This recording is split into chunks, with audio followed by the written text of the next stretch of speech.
রাস্তায় রাস্তায় ককটেলের শব্দ, ধোয়ার ভেতর দৌড়াচ্ছে মানুষ। ভোলার নতুন বাজার যেন কোনো যুদ্ধক্ষেত্র। বিএনপি বনাম বিজেপি সমর্থকদের ভয়াবহ সংঘর্ষে রক্তাক্ত হলো ভোলা। আহত হয়েছেন অন্তত 50 জন। কেউ পানি দিচ্ছে, কেউ মাথা চেপে ধরে আছে রক্ত।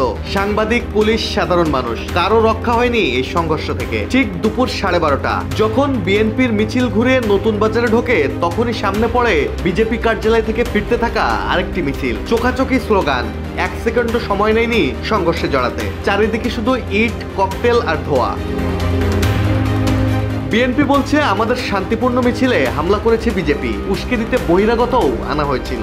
অন্যদিকে বিজেপির অভিযোগ সব ঠিকঠাক চলছিল, হঠাৎ বিএনপি আমাদের অফিসে হামলা চালিয়েছে।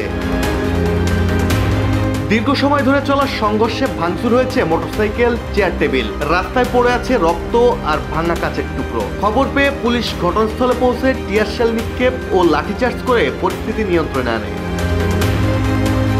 ভোলা সদর মডেল থানার ওসি আবু শাহাদাত মোহাম্মদ হাসনাইন পারভেজ জানান, বিএনপির মিছিলকারীরা ডিসি অফিসের সামনে দিয়ে না গিয়ে জোর করে নতুন বাজারের দিকে রওনা করে। প্রেস ক্লাবের সামনে এলে বিজেপির পার্টি অফিস থেকে লোকজন পৌরসভার দিকে আগায়। এ সময় দুপক্ষের মধ্যে সংঘর্ষ বাধে।